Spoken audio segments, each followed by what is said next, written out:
ছেড়ে দে নৌকা মাঝি নবী মদিনাতে আছে শুইয়া গুনাহগার উম্মতের মায়া মদিনাতে আছে শুইয়া গুনাহগার উম্মতের মায়া সেই নবীরই প্রেমে সবাই পাগল হও না সেই নবীরই প্রেমে সবাই পাগল হও না ছেড়ে দে নৌকা মাঝি যাব মদিনা ছেড়ে দে নৌকা মাঝি আল্লাহ নামের বর্ষা খুরি সারলাম নবীর প্রেমের তরি আল্লাহ নামের বর্ষা করি সারলাম নবীর প্রেমের তরি দয়াল নবীর রওজা খানি আমায় দেখাও না দয়াল নবীর রওজা খানি আমায় দেখাও না ছেড়ে দে নৌকা মাঝি যাব মদিনা ছেড়ে দে নৌকা মাঝি বলতেছিলাম কেন যাবেন না কেন এই নবীর উম্মত হইয়া আমার আল্লাহর জান্নাত পাওয়ার জন্য ব্যবসা করবেন না কেন নবী কি ভালোবাসবেন না কেন নবীর পক্ষে যাবেন না আমার আল্লাহ যদি এক নবীর ভালোবাসায় এত কিছু করতে পারে এই নবীর উম্মত হইয়া নবীর পছন্দের রাস্তায় যাওয়া বলুন আমাদের দরকার আছে কিনা আরে কবরে গেলেও তো এই নবীর রাস্তা দিয়ে যাওয়া লাগে আমাদের এলাকায় একটা আঞ্চলিক ভাষা আছে কার কারণে খাসলা বান্দি ঠাহুর চিনস না যারু সিলাই সব পাইলা তারে চিনো না সর্বপ্রথম কবরের বিপদে আগে পরিচয় দিতে হবে নবীর নবীর পরিচয় ব্যতীত কোনো পরিচয়ের রেহাই নাই কোনো পরিচয়ে রেহাই হবে না সেই নবী যদি আপনার আমার জন্য এত কান্দা কানতে পারে নবীর পক্ষে আমাদের কিছু করা দরকার আছে কিনা বলতেছিলাম আমার নবী কান্দে গো ওই মদিনার পাহাড় নিরিবিলি জায়গায় সেজদায় পড়ে কান্দে কথাটা খেলা ছিল আপনাদের সেজদাই পরে কান্দে মসজিদে নববীর মুসল্লিরা তালাশে বেরিয়ে গেল মদিনার মহিলারা পর্যন্ত নবীর ভালোবাসায় নবীর পাগল হইয়া গো মদিনার ইতিহাস লেখে রান্না বাড়া বন্ধ হয়ে গেছে কেউ রান্নাঘরে যায় না শুধু কান্দে মহিলারা একজনের গলায় আরেকজনে ধরে খবর পাইছস নি আমরার নূরের নবী বলে মদিনায় পাওয়া যায় না এমনকি মদিনার মহিলারা বললেন আমাদের কুলের বাচ্চাগুলোকে দুধ খাওয়াইতে চাইলে মা স্তনে বাচ্চাকে দুধ খাওয়াবেন চেষ্টা করে বাচ্চারা স্তনে মুখ লাগায় না মায়ের মুখের দিকে তাকাইয়া চোখের পানি ছাড়ে মাঝে মাঝে ঠোঁট দুইটা নাড়ে কি যেন বলবেন মা চিৎকার মেরে ডাকে রে বাবারা বুঝিছি রে কি প্রশ্ন করবি এটাই বুঝি প্রশ্ন করবি মা গো আমরা দুধ খাবো না গো মা যতক্ষণ পর্যন্ত রাসূলের খবর না দিবা মারকুলের শিশুরা পর্যন্ত ওই দিন মদিনায় নবী হারা হইয়া স্তনে মুখ লাগায় একটা দিন পার হয়ে গেল সারা দিন কারো চুলায় আগুন নাই শুধুমাত্র পাগল পাগল হইয়া গো মদিনার নবীর উম্মত গুলো ঘুরতেছিল এবার কে দেখবে গো খাতুনে জান্নাত মা ফাতেমার কান্না মা ফাতেমা দরজাটা বন্ধ করে গো ইতি বাবার ব্যথায় ফাতেমা কাঁদে এবার কে দেখবে হাসাইন আর হুসাইনের কান্না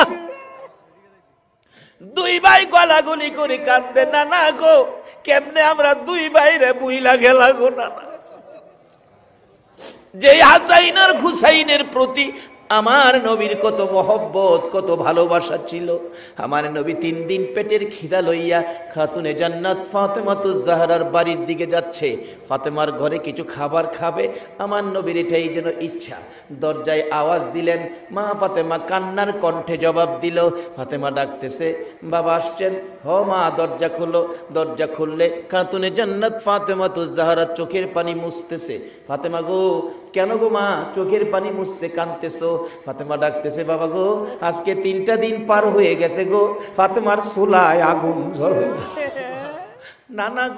নানা গো কইয়া তোমার 2 নাতি কাঁদতেছে পেটের খিদা লইয়া গো বাবা, তোমার আদুরের দুই নাতি ঘরের বাহিরে যায় কাঁদতেছে। আমার নবী নাতির কষ্টের কথা শুনে নিজের খিদার কথা রাসূল ভুলে গেছে। যাইয়া দেখে দুইজন গলাগুলি করে কান্দে। মা 3 দিন হলো রে ভাই খাবার দিতে পারলো না, চলো আমরা দুই ভাই আমরা নানার বাড়িতে চলে যাব, আমরা নানার বাড়ি যাব, মা খাবার দিতে পারে না। আমার নবী এই কথাটা শুনে আর নবী দেরি করলেন না, এখান থেকে বেরিয়ে আসলেন। বেরিয়ে গেলেন কোথায়? রুজি রোজগারের ব্যবস্থা করা যায়। বাবারা গো, রুজি রোজগার করে খাবেন, হারাম খায়েন না, কষ্ট করে পরিশ্রম করে খাবেন। আমার নবী নিজেও পরিশ্রম করেছে, অবৈধ লাইনে পয়সা রোজগার করবেন না, হালাল খাবেন। হালাল ব্যক্তিকে আমার নবী সুপারিশ করে জান্নাতে নেবে। নবী নিজে একটা ইহুদির খেজুরের বাগানের পাশে গিয়ে ডাকতেছে, ইহুদি তোমার খেজুরের বাগানে কাজের লোক রাখবা? ইহুদি কয় চেহারা দেখিয়া, হায় হায় আপনার এত সুন্দর চেহারা, মনে হয় ভালো মানুষের সন্তান, ভদ্রলোকের সন্তান হবেন, বংশধারী লোক, মনে কোনোদিন কাজ কাম করেন নাই, আপনি কি পারবেন কাজ করতে? রাসূল কয় হ্যাঁ পারবো। কি কাজ দিয়েছে? কিতাব লেখে মাটির কুয়ার থেকে পানি উঠাইয়া খেজুর গাছের গুড়ি দিব। আমাদের দেশের লোকেরা মরুভূমির দেশে যায়া এরকম পানি দেয় না গাছের গোড়া গোড়ায়? এই চাকরিটা রাসূল নিয়েছে। আশেকে রাসূল, আশেকে ওলির দেশের মানুষ, এই কাজটা তো আমার রাসূলও করেছিল, যেই কাজের দায়িত্ব নিয়ে তোমরা যাও। নবীজি পানি উঠাবেন, মাইনা কি দিবেন? ইহুদি বললেন 1 বালতি পানি উঠাইলে 3টা করে খেজুর দিব। নবীজি 8 বালতি পানি উঠাইছেন হাসাইন হুসাইনের ব্যথায়। 8 বালতি পানি উঠাইয়া 9 বালতির জন্য বালতিটা নিচে সাইরা টান দিলে রশি সিরা বালতি পড়ে গেছে। নবীজি দাঁড়াইয়া রয়েছে, ইহুদি দূর থেকে তাকাইয়া রয়েছে, পানি উঠাও না কেন? রশি ছিঁড়ে গেছে। রশি ছিঁড়ে গেছে না ছিঁড়ে ফেলছো? নবীকে চোখ লাল করে কথা কইতেছে, ছিঁড়ে গেছে না ছিঁড়ে ফেলছো? রাসূল বলেন বাবারে আমি তো ছিঁড়ে ফেলি নাই, ছিঁড়েই গেছে, পড়ে গেছে। না তুমি ছিঁড়ে ফেলছো। আরে বাবা আমি ছিঁড়বো কেন?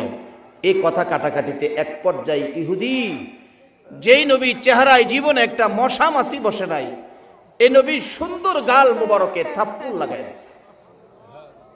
আমার নবী একটা চিৎকার মারছে, ইহুদি 3 দিন পর্যন্ত খাবার নাই রে, আমার গালে থাপ্পড় দিছস, তোর হাতে ব্যথা পাইছস নি?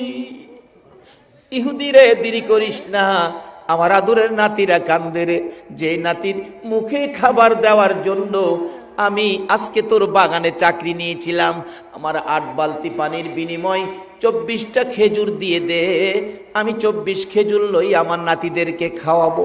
24 খেজুর লইয়া আমার আপনার নবী রওনা হলেন হাসাইন হুসাইনের দিকে। আমার আল্লাহ ডাকে, জিবরাইল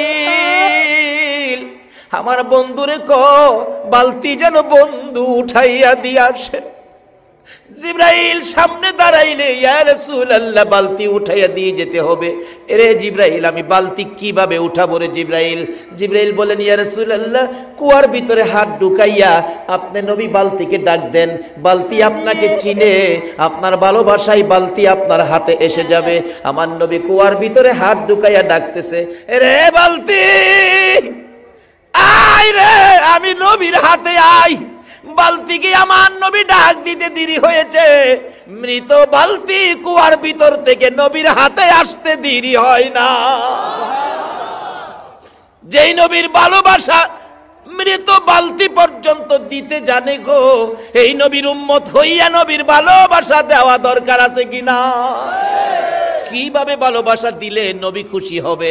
আসুন আমি সেই দিকে যাচ্ছি। এবার প্রশ্ন আসতে পারে, হুজুর মৃত বালতি, বালতি কি ডাক দিলে আসতে পারে? আসুন আরো বাস্তবতায় যাই। মদিনায় যারা হজ করতে গিয়েছেন, একটা জায়গার নাম আছে উস্তুনে হান্নানা। তার ঘটনা হলো, আমার নবী যেদিন মসজিদে নববীর মিম্বর পাকা হয় নাই, একটা শুকনা মৃত খেজুরের গাছ পিছনে গাইরা মিম্বরে দাঁড়ায় হেলান দিয়ে খুতবা দিতেন। যেদিন মিম্বর পাকা হলো, এই শুকনা গাছ লাকড়ির সমতুল্য উঠাইয়া ফেলে দিলেন। নবী খুতবা দিবেন জুমার দিন, শোনা যায় নবীর কানে আওয়াজ আসতেছে, কে যেন কাঁদতেছে মা বাবা হারা এতিমের মতো। আমার নবী বলেন, সাহাবীরা রে দেখ কে কান্দে রে। না হুজুর, কেউ তো কান্দি না আমরা, রাসূল পাইলে আমরা কাঁদবো কেন? না, তালাশ করে দেখ, আমার কানে কান্নার আওয়াজ আসতেছে। সাহাবীরা তালাশ করে দেখে মৃত শুকনো খেজুরের গাছ আমার নবীর ভালোবাসায় কান্দে। হুজুর, মরা গাছ দিয়ে কাঁদতেছে। পৃথিবীর কোন আলেম অস্বীকার করার ক্ষমতা নাই যে নবীর ভালোবাসায় মরা গাছ কান্দে। আজকে সেই নবীর পক্ষে আপনারা বসে আছেন। যদি এই রাত্রের মাহফিল আল্লাহ পছন্দ করে কবুল করে, এর বিনিময় নাজাতের ফয়সালা আপনাদের হয়ে যাবে। হাশরের ময়দানে আখিরি নবীর উম্মতের জন্য আল্লাহ পাক খালি সুযোগ খুঁজবেন, কোন সুযোগে কোন উসিলাতে আপনাদেরকে মাফ করে দিবেন। কারণ নবী যে 63 বছর জিন্দেগি আমাদের মাফের জন্য নবী কাঁদছে। রাসূল বলেন, গাছটাকে নিয়ে আসো। নিয়ে আইছে। হুজুর, এই তো উস্তুনে হান্নানা। রাসূল জিগায়, এ উস্তুনে হান্নানা, ও মৃত খেজুরের গাছ, তুমি তো মৃত গাছ, তুমি কাঁদতেছো, কি ব্যাপার, কি তোমার দুঃখ? মৃত খেজুরের গাছ বলে, ইয়া রাসূলুল্লাহ, এতদিন আপনার পিঠ মুবারকের সাথে আমি লাইগা থাকতাম। আজকে যে মিম্বর পাকা হওয়াতে আমাকে সরাইয়া দিলেন, আমাকে দূরে ফালাইলেন, রাসূলের বিরহের ব্যথায় আমি মরা গাছ কাঁদতেছি। নবীর বিরহের ব্যথায় মৃত গাছ কান্দে, কি আশ্চর্য! রাসূল খুশি হলেন। রাসূল কি হলেন? খুশি হলেন। মরা গাছ রাসূলকে খুশি করতে পারলো, কিন্তু আমরা জীবিত নবীর উম্মত হয়ে তো খুশি করতে পারলাম না। আসুন খুশি করে আল্লাহর সাথে ব্যবসা করে আজকে জান্নাতের বাজেটটা লইয়া বাড়িতে যাব। রাজি আছেন আপনারা? কিভাবে নিবেন? রাস্তা আইতাছে সামনে।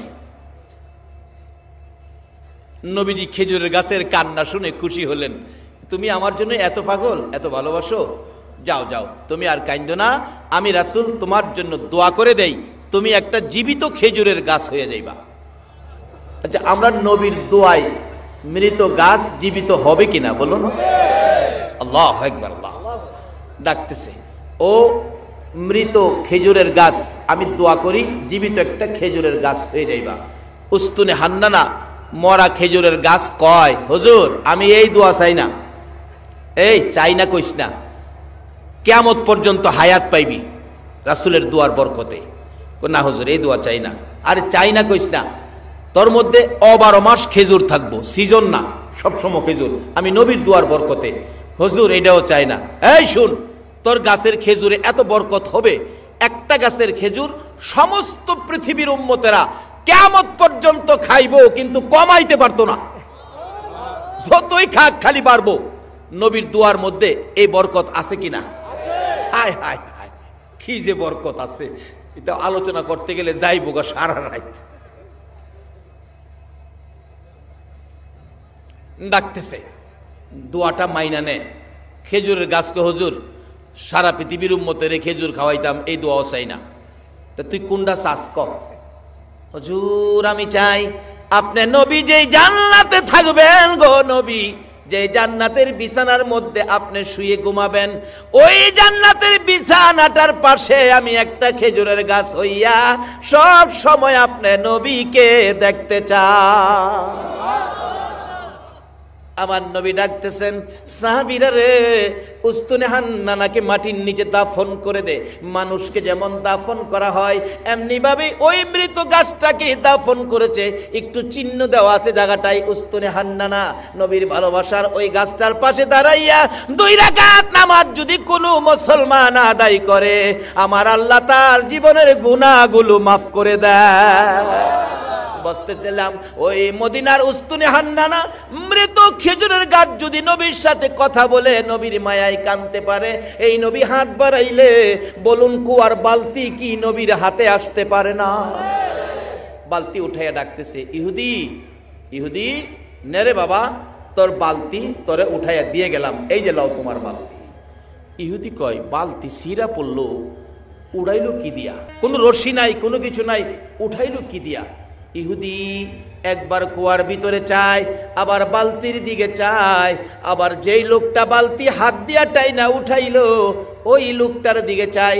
আমার নবী হাসাইন হুসাইনের মায়ায় রওনা হয়ে গেছে, পিছনে চায়, আবার কুয়ার ভিতরে চায়, বালতির দিকে চায়। ঘটনা কি হলো, আমি কার গায়ে হাত তুললাম? অবশেষে বুঝে ফেলেছে, বুঝেছি আখিরি নবী সারা উনি কেউ হবে না। কার সাথে বেয়াদবি করলাম? সঙ্গে সঙ্গে নিজের হাত নিজে দাও দিয়ে কেটে ফেলছে, জ্ঞান হারা হয়ে পড়ে আছে। কেন বেয়াদবি করলাম? পথিকেরা যাচ্ছে, ব্যবসায়ীরা যাচ্ছে রাস্তা দিয়ে, হাত কাটা একটা ব্যক্তি জ্ঞান হারা, মাথায় পানি দিলেন, জ্ঞান ফিরল, ডাকতেছে তোমার কি হলো? তোমরা কে?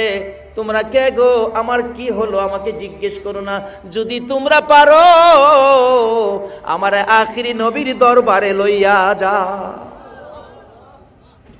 ওই দুইজন ব্যবসায়ী আজকে কারাগো, সেই ব্যবসায়ী আমার নবীর ভালোবাসার বাজার জমাইছ।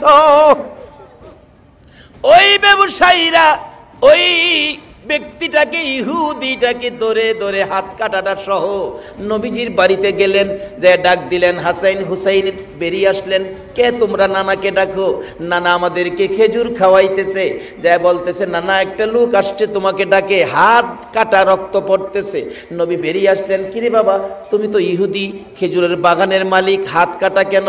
হুজুর আমি চিনতে পারি নাই, এ হাত বেয়াদবি করেছে রাসূলের শানে, আমি হাত কেটে ফেলেছি। হুজুর গো বলুন আমার বেয়াদবির ক্ষমা হইছে নি? আমাকে আমার আল্লাহ মাপ দিবেনি? আমার নবী বলেন, ইহুদি রে মাপ পাবে রে, কালিমা পড়ে যদি মুসলমান হয়ে যাও। ইহুদি কই মাপ যখন পাওয়ার পথ হইছে, হাতটা নি জোড়া লাগাইতে পারি দিহি।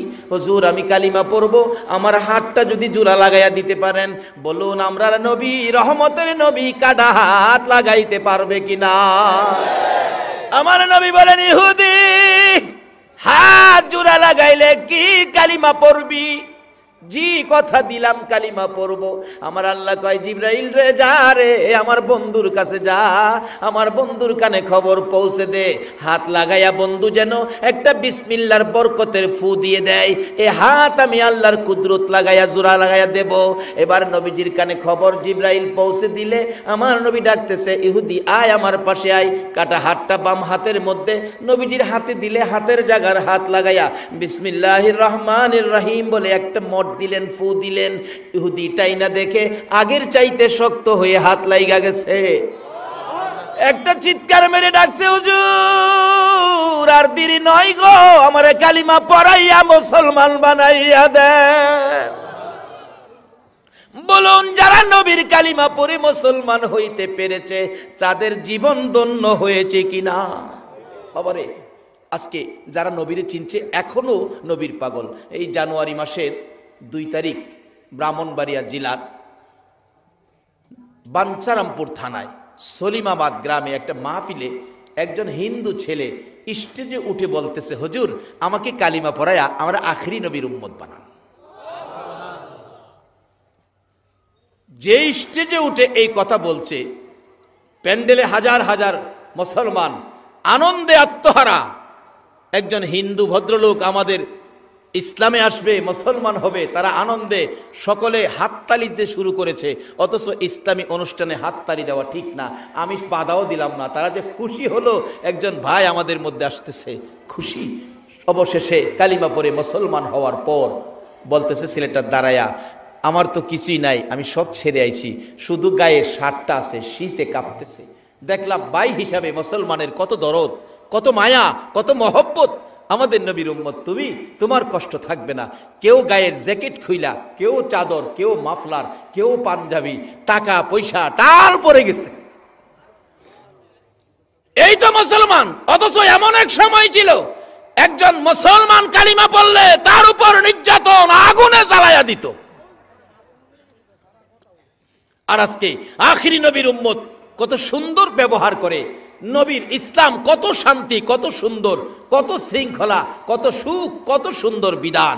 একজনের প্রতি আরেকজন ভাই হিসাবে সব টাকা পয়সা অনেক। একজনে বলে আজ থেকে তোমাকে আর রোজগার করে খাইতে হবে না, আমার বাড়িতে তুমি খাইবা। ছেলেটা বলল না, আমি গরিব হলেও আমি রিক্সা চালাইতে পারি, আমি রিক্সা চালাইয়া খাবো, কারো কাছে হাত পাতবো না। শুধু তাই নয়, অনেক হিন্দু মুসলমান হয়েছে, আমি নিজেও করেছি। কিন্তু সবচেয়ে বড় আকস্মিক একটা ব্যাপার, একজন খ্রিস্টানকে একদিন কালিমা পড়িয়েছি। খ্রিস্টানরা মুসলমান হইতে আসে না, বরঞ্চ তারা আরো টাকা পয়সার বিনিময় মুসলমানকে খ্রিস্টান বানায়। কালীগঞ্জ থানার আরিখলা এলাকার ওই এলাকায় বহুত খ্রিস্টান আছে। তার ভাই খ্রিস্টান সমিতির সেক্রেটারি। ওই যুবকটা নাকি আমার ক্যাসেট শুনছে, আখিরি নবী, উম্মতের জন্য এত মায়া, উম্মত ছেড়ে নবী বেহেশতে যাবে না, আর আখিরি নবীর উম্মতের ইজ্জত সম্মান কত। এই অবস্থা শুনে, ক্যাসেট শুনে, হ্যাঁ বৃহস্পতিবার বিকালে আইসা বৈরব বাসস্ট্যান্ড মসজিদে পড়ছে, আইসা ডাকতেছে, হুজুর আপনি কি তুফাজ্জল? বলে হ, আমাকে কালিমা পড়ায়া মুসলমান বানান, আমি একজন খ্রিস্টান। আমি বললাম দেখো এগুলি আন্তাজি আমি করতে রাজি না। আবার কোন আইনের পেছো পড়ি, কালকে শুক্রবার জ্ঞানী গুণীরা, বুদ্ধিজীবীরা, অনেক মুরব্বীরা আসবেন জুমার নামাজে, ওই সময় তোমাকে সবার সাথে পরামর্শ করে কালিমা পড়াবো। ওই যুবকটা বলতেছেন তাই নাকি হুজুর, কালকে পড়াবেন? আচ্ছা ঠিক আছে। হ্যাঁ, রাত্রে থাইকা সকালবেলা গুসুল টুসুল করে পরিষ্কার হয়ে মসজিদের কোনায় বৈশা রইছে। নামাজ তো পড়তে পারবে না যেহেতু কালিমা পড়ে নাই, কিন্তু নামাজের শেষে আমি ডাকলাম মুরব্বীরা বসেন, এই ঘটনা।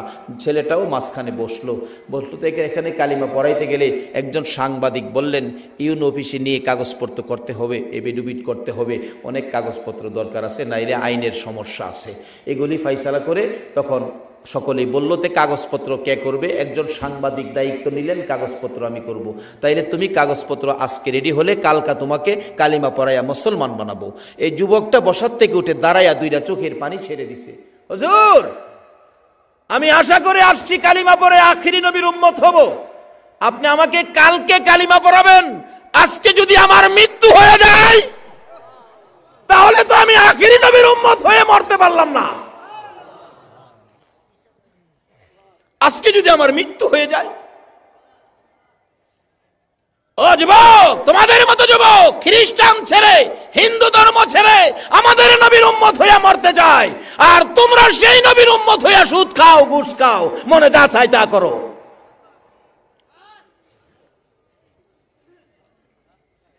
কেন তোমার আমার মধ্যে এই রোগগুলি ঢুকলো? আসো, যেই কাজের জন্য আল্লাহ বানাইছে আমরা সেই কাজটা আদায় করি। কি করবেন? আসতেছি সামনে। সে নবীর উম্মত হওয়া আমাদের দরকার আছে কিনা বলুন? খ্রিস্টান যুবক যদি কালিমাটা কালকে নয় আজকে পড়ান, কেন?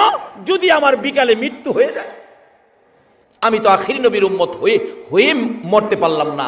বলতেছিলাম এই নবীর উম্মত হওয়ার জন্য খ্রিস্টানরা পাগল, এই নবীর উম্মত হওয়ার জন্য হিন্দুরা পর্যন্ত পাগল।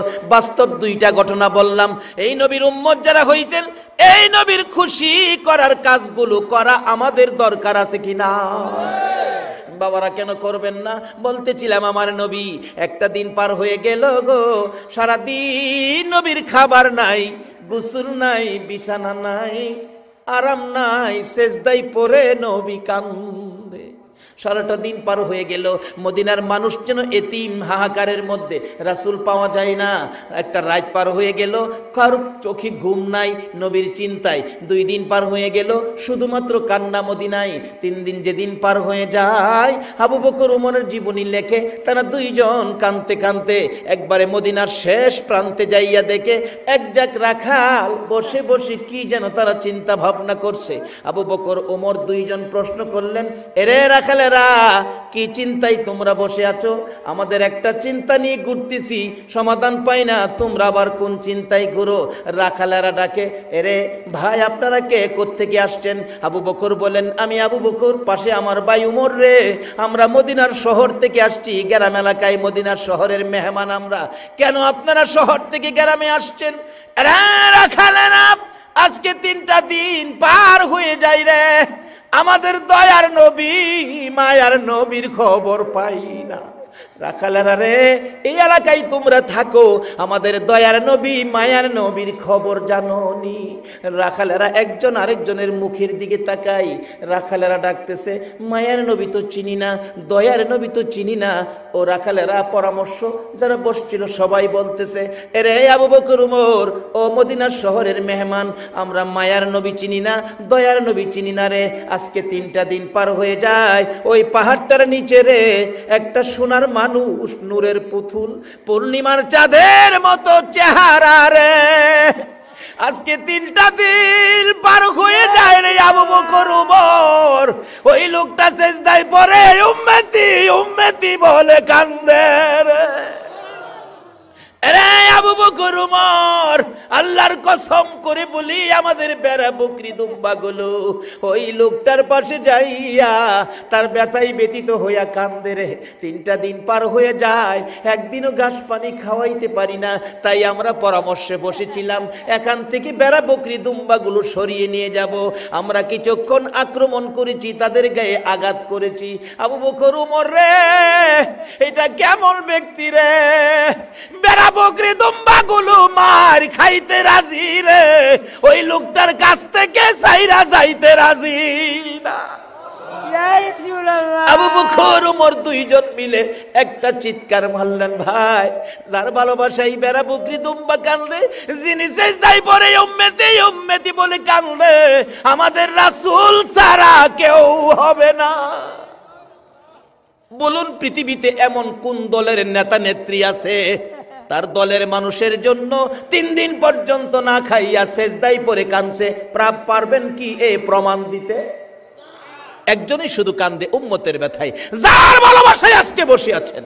আরে দয়ালো নবী প্রেমের ছবি আর আসবে না জগতে, আমার দয়ালো নবী প্রেমের আর আসবে না হাসর দিনে উম্মত বিনে, হাসর দিনে উম্মত বিনে যাবে না নবীজি বেহেশতে, দয়ালো নবী প্রেমের ছবি আর আসবে না জগতে, আমার দয়ালো নবী প্রেমের ছবি আর আসবে না। আবু বকর ওমর 2জনে মিলে নবীর দিকে দাঁড়ায় ডাকতেছে, নবী গো মাথা উঠান, উম্মতের জন্য কান্দেন, আমরা সব নেকি আপনার উম্মতের জন্য দিয়ে দিলাম। নবী মাথা উঠায় না। নবীর ইচ্ছা হলো আল্লাহর পক্ষ থেকে ঘোষণা আসবে, তাইলে মাথা উঠাবো। যেই নবী উম্মতের ফাইসালা ছাড়া 3 দিন কায়দাও মাথা উঠাইতে রাজি না, এই নবীকে খুশি করার কাজ আমাদের করা দরকার আছে কিনা বলুন? এই নবীকে খুশি করে যেই কাজ করবেন এর বিনিময়ে আল্লাহর সাথে ব্যবসা হবে। যেমন ব্যবসা করেছে সুমাইয়া, আল্লাহকে খুশি করে জান্নাত নিয়ে নিছে তো, কিন্তু আমরা জান্নাত নিতে পারলাম কিনা? আসুন কিভাবে নিব। ব্যবসা করতে গেলে নবীজি একটা হাদিস দিছে, ব্যবসা করতে গেলে আগে মাহাজনের সাথে সম্পর্ক করতে হবে। আপনাদের শ্রীমঙ্গল থেকে আনারস নিব, আনারস নিতে গেলে তো কে আনারস বিক্রি করে আগে মাহাজনের লগে আমার একটা যোগাযোগ করুন লাগতো না? আমার আল্লাহ মাহাজন, আপনারা হবেন ব্যবসায়ী। আমার নবী কইছে এই ব্যবসায়ীর সাথে যোগাযোগ তোমরা আগে করো, আগে পয় পরিচয় করো। কিভাবে করবা? হাদিস দিয়ে রাসূল বলে গেছে, আসসালাতু মেরাজুল মুমিনিন। ওই মাহাজনের সাথে যোগাযোগের বাহন হলো নামাজ। যেই যত বুজুর্গির অভিনয়ই করেন, নামাজ ছাড়া ওই মালিকের সাথে যোগাযোগ করার রাস্তা নাই।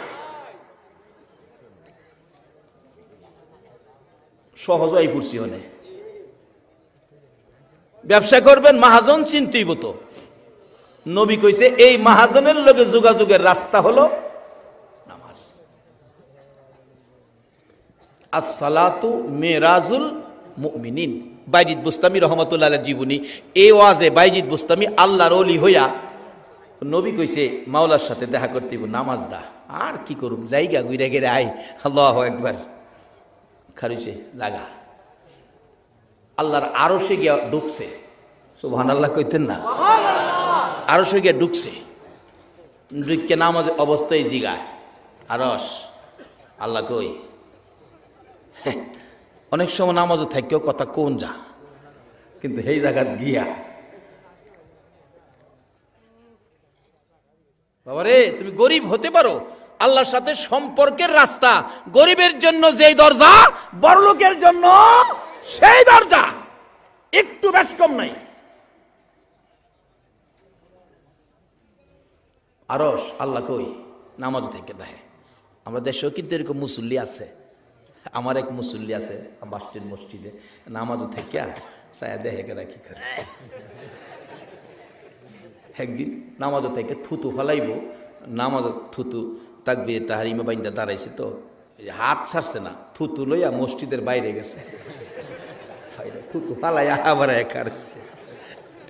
আরেকদিন তার সামনে জুতা থুইছে, তো বাক্সর মধ্যে জুতা যে আরেক মুসল্লির জুতা নিতাছে, নামাজও থেকেই কইতাছে দেখেন আমারটা নেন না। সরল মানুষ আর কি, যাক তো দোহাই নামাজ পড়ে, আর জ্ঞানী হয়েও তো অনেকে জ্ঞান লইও তো নামাজ পড়ে না।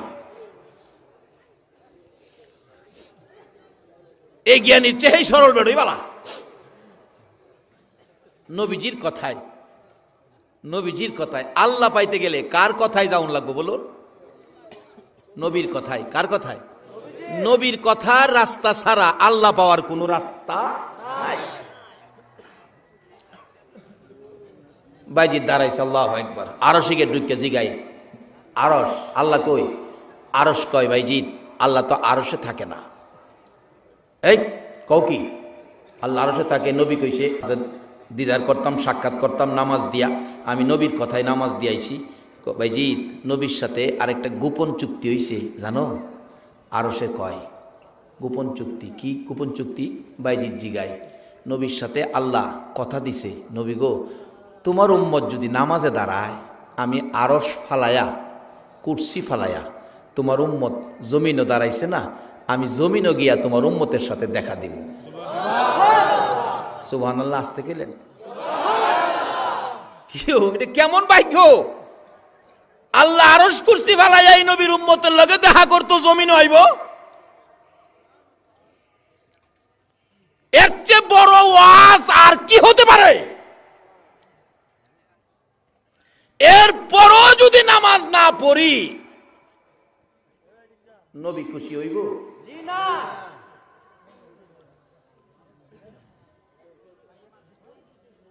বাবারা, আমরার ব্যবসা নামাজের মাধ্যমে আগে মালিক চিনা লই, আগে মালিকের লগে সম্পর্ক করি, মাহাজন চিনা লই।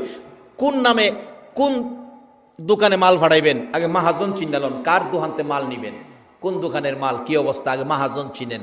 নবীজি কইছে মাহাজন চিনার লাগে বাইজিৎ বুস্তামি রহমতুল্লাহ গেছে গা, যা ডাকতেছে আরশ কই, মালিক কই? মালিক তো আরশে না, নবীর লগে কন্ট্রাক্ট হইছে। নবীর উম্মত নামাজে দাঁড়াইলে আরশ কুরসি ফালাইয়া জমিনে যাইব, তুমি নামাজে দাঁড়াইছো, আল্লাহ তো জমিনে গেছে। একটা চিৎকার যে মারছিন বাইজিৎ আল্লাহু আকবার বলে, বাইজিদের সারগীত বলেন, আমি চিৎকারে ঘুম থেকে উঠছি, ঘুম থেকে উঠে দেখি আমার পিসাব কেবলা বাইজিৎ গলাদা গড়গড়ায় রক্ত বাইরিতেছে। এত জোরে চিৎকার মারছিন কেন? যে আল্লাহ বলে এই নবীর উম্মতের সাথে দিদারের জন্য জমিনে যায়।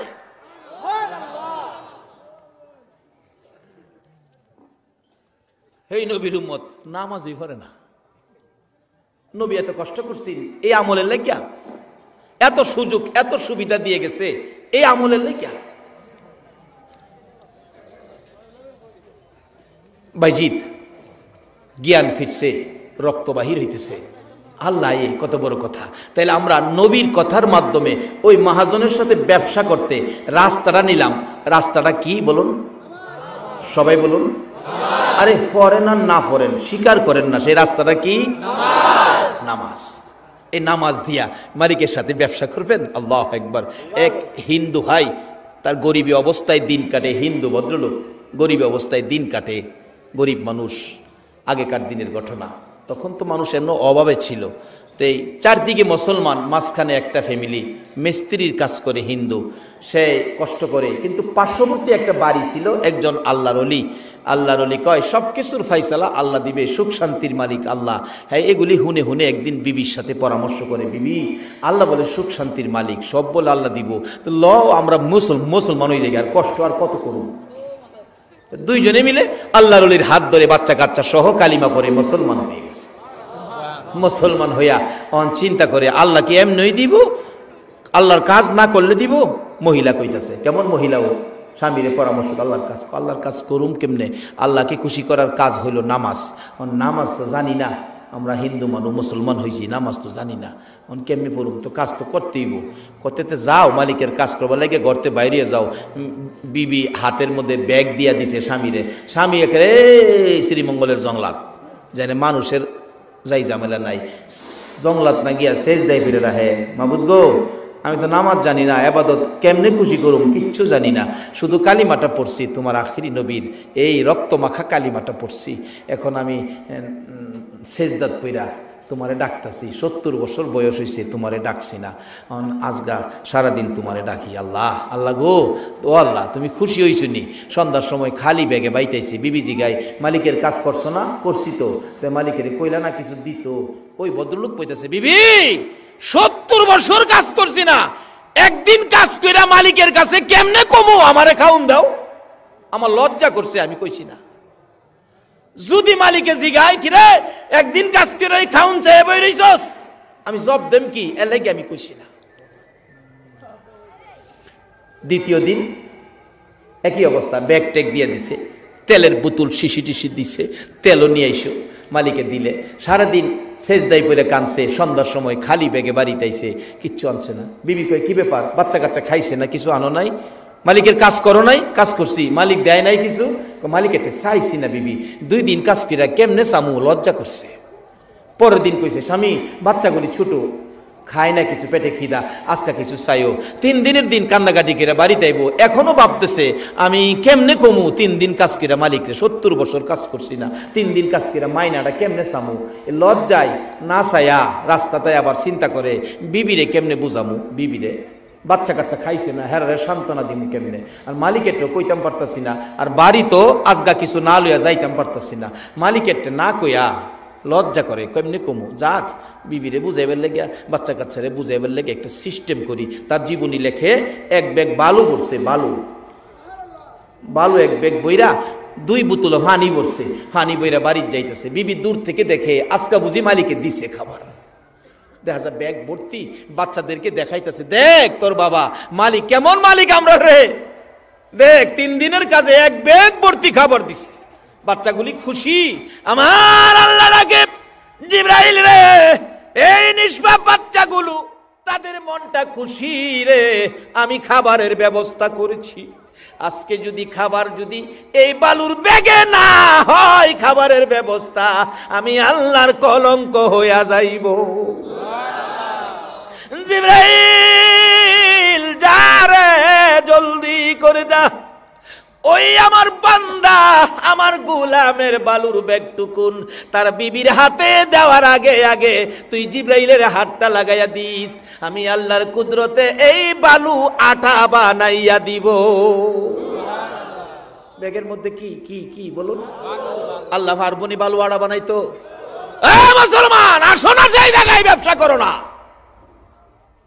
যদি বিশ্বাস করতে কষ্ট হয়, আসুন ওমর ফারুক রাদিয়াল্লাহু তাআলা আনহুর জীবনী যাই। ওমর যখন রাষ্ট্রপতি, আইন করে দিয়েছে অন্যায় করলে সাইজ কিরালামু, আইন হলো যে অন্যায় করবে সাইজ কিরালামু, অন্যায় করতে পারবে না। রাষ্ট্রপতি হইয়া রাত্রে ঘুরে, কেউ নি অন্যায় করে, রাত্রে রাষ্ট্রপতি ঘুরে, আর অহনের দিনে রাষ্ট্রপতিরা রাত্রে ঘুরবো? রাষ্ট্রপতি রাত্রে ঘুরে, কেউ নি অন্যায় করে। দেখা যায় দূরে একটা মিটি হারিকেন হাতে একটা ব্যক্তি জংলার কাছে যাইতেছে, ওমর দূর থেকে ডাক মারছে, কে ভাই হারিকেন নিয়ে যাচ্ছ জংলার কিনারে? ভয় পাও না, আমি ওমর আইতাছি।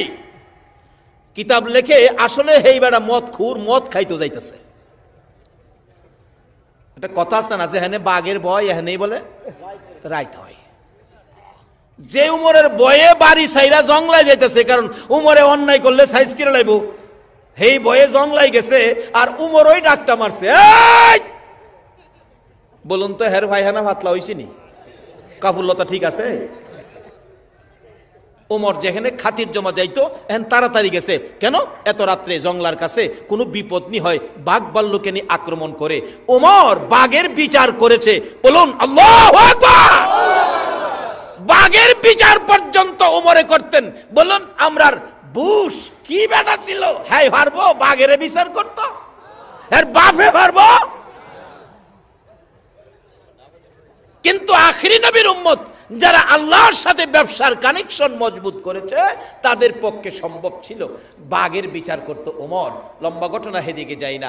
ওমর ডাকতেছে, বাঘ ভাল্লুকের বিপদ হতে পারে, তুমি দাঁড়াও দাঁড়াও আমি আসতেছি। হেই বেটা মদের বোতল সামনে থইয়া আকাশের পয়সায় ডাহে, আল্লাহ গো যেই বিপদের বয়ে আসতাম সেই বিপদ দি, বাঘের বিপদ না উমরের বিপদ। ওমর দৌড়ায় গেছে, যায় দে হারকিলটা কাছে, দুইটা মদের বোতল সামনে থইয়া হ্যাঁ কাঁপতাছে। মদের বোতল দেখলে ওমরের মেজাজটা কেমন হইতাছে কন্ত। এত রাত্রে ঘুরতেছে অন্যায়ের বিরুদ্ধে, আর হে অন্যায় করতেছে হেন রাত্রে অগুমা, এমনি তো মেজাজ গরম। একটা ধমক যখন মারছে, এগুলো কি, হেই বেচারা কাঁপতে কাঁপতে কয়, হুজুর দুধের বোতল। কি এর বোতল? ঘুমাই রয়েছেন আপনারা? কি এর বোতল? আসলে কি? আর হ্যাঁ কইতাছে কি? উমরের চেহারা দেখিয়া হ্যার সাব ডিভিশন ঠিক নাই।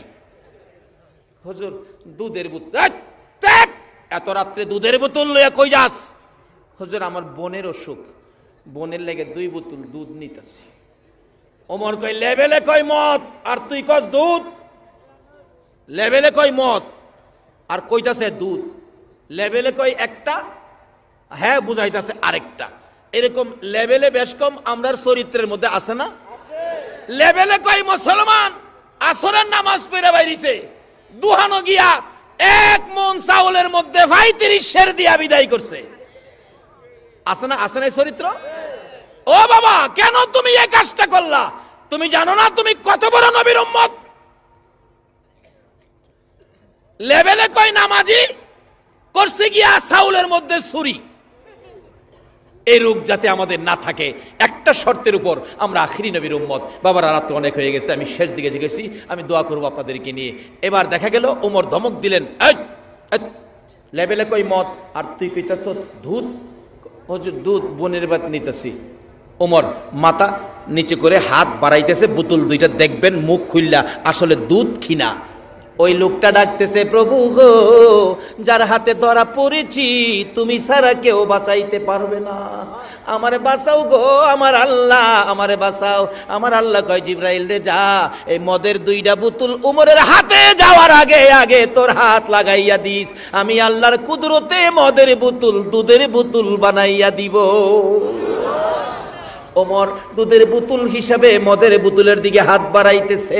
ওই লোকটা দৌড়াইয়া এসে মদের বোতল নিজের হাতে নিয়ে ডাকতেছে, আল্লাহ গো দিতেছি উমরের হাতে, তুমি আমারে বাঁচাইও। মদের বোতল উমরের হাতে তুলে দিলে, জিবরাইল মাঝখান দিয়ে হাত লাগাইয়া দিলে, ওমর মুখটা খুইলা দেখে, আল্লাহর কসম ওই মদের বোতল দুধের বোতল হইয়া গেছে। মদের বোতল যদি উমরের হাতে যাওয়ার আগে আমার আল্লাহ ওই বান্দাকে বাঁচানোর জন্য দুধ বানাইয়া দিতে পারে, বলুন আমার আল্লাহর ইজ্জত রাখতে যাইয়া ওই বালুকে আমার আল্লাহ আটা বানাইতে পারে কিনা? বিবির হাতে দিতেছে, আর বিবি খুশি হয়েছে, ও স্বামী কেমন মালিক গো, ব্যাগ ভর্তি আটা দিয়েছে, তোল আনছো তোল, তোলো আনছি গো বিবি, আসলে তো ভিতরে পানি। বালুর ভ্যাগ পানি বোতলে, বোতল আর ভ্যাগ বিবির হাতে দেয়, আর কলিজা ফাটা কান্না কানতেছে, মাবুদ আমারে লজ্জা দিও না, তোমার নামের কলঙ্ক কইরো না। আমার আল্লাহ কয়, জিবরাইল রে তোর হাতটা খালি লাগাইয়া দে। হাত লাগাইয়া দিলেন জিবরাইল, বিবির হাতে ওই বালুর ব্যাগ যাওয়ার আগে আগে 1 নাম্বার অস্ট্রেলিয়ার আড়া হইয়া গেছে। আল্লাহ কি আছে হনো? বাবা কি চান সব পাইবেন, শর্ত হলো এই মালিকের সাথে যোগাযোগের রাস্তা হলো নবী বলছে নামাজ, আসসালাতু মেরাজুল মুমিনিন। কিন্তু নবীর মহব্বতের সহিত নামাজ পড়তে হবে। নবীর মহব্বত ছাড়া নামাজ পড়েও মালিকের সন্তুষ্টি আদায় করতে পারবেন না। বাবারা আসুন, মালিকের সাথে সম্পর্কের জন্য রাস্তা হলো নামাজ, শর্ত হলো মহব্বত, নবীর মহব্বত। রাসূল নিজেও হাদিস শরীফে ওয়াজ করেছেন, লা ইউমিনু আহাদুকুম হাত্তা আকুনা আহাব্বা ইলাই মি ওয়ালিদিহি ওয়া ওয়ালাদিহি ওয়ান নাসি আজমাইন। দুনিয়ার সবচাইতে ধন সম্পদ, বিবি বাচ্চা, টাকা পয়সা যা কিছু আছে সবচাইতে যদি রাসূলের ভালোবাসা অন্তরে বেশি না থাকে, ওই রকম ব্যক্তির ইবাদতেও কোনো কাজ হবে না। আসুন ইবাদত করি নবীর মহব্বত দিয়ে, নবীর ভালোবাসা দিয়ে। আর ওই নবী রাস্তা দেখাইছেন, এই মালিকের সাথে ব্যবসা, মালিক বলেছে জানমাল খরিদ করবে, জান্নাতটা আমাদেরকে দিবে। ওই জান্নাত পাওয়ার জন্য আজকের মাহফিলটা এটা জানমাল দেওয়ার লক্ষণ, আল্লাহর জান্নাত পাওয়ার লক্ষণ। এতেই বোঝা যায় মাহফিল করতে খরচ হয়, শারীরিক পরিশ্রম, আর্থিক খরচ হয়, এই সবগুলি আল্লাহ পাক খরিদ করে জান্নাতের বিনিময়ে। কিন্তু এই মহাজনের সাথে জান্নাত নেওয়ার রাস্তা, যোগাযোগের জন্য শর্ত হলো নামাজ। সেই নামাজের কথাই আল্লাহ পাক কোরআন শরীফে বলেছে, মানুষ এবং জিনকে বানাইছি একটা কাজের জন্য, সেই কাজটা হলো ইল্লা লিয়াবুদুন, তোমরা আমার ইবাদত করবা। ইবাদতের মধ্যে উত্তম ইবাদত কি বলুন? নামাজ। বাবারা এই মাহফিল থেকে মাগো তোমরাও এই নামাজটা ধরো গো মা, ও বাবারা, ভাইরা, ও যুবক, নামাজ ধরো। তুমি যদি আখিরি নবীর উম্মত ঘুমন্ত অবস্থায়, অন্যায় না গিয়ে ঘুমন্ত অবস্থায় ঘুমায় রইছো, আর তোমাকে নফল নামাজের নেকি সারা রাত দেয়, আর যদি এশারের নামাজটা পড়ে ঘুমাও, না জানি আমার আল্লাহ তোমারে কত কিছু দেয়। বাবা এই দুনিয়ার সম্পদ যা জুড়াইছো, চক্ষু বন্ধ করলে সাদা কাফনের প্যাকেট ছাড়া তোমার আর কিচ্ছুই নাই। কাজী কবরে যাওয়ার আগে আল্লাহর সাথে ব্যবসা করো, জান্নাত আদায় করো। সুমাইয়ার মতো মহিলা যদি জান্নাত নিয়ে কবরে যেতে পারে, আমরা সেই জান্নাত হাসিল করব কবরে যাওয়ার আগে। আল্লাহ আমাদেরকে ওই যে ইবাদতের জন্য বানাইছেন, সে ইবাদত করে কবরে যাওয়ার তৌফিক, ব্যবসা করার তৌফিক দান করুক। সকলে বলুন আমিন।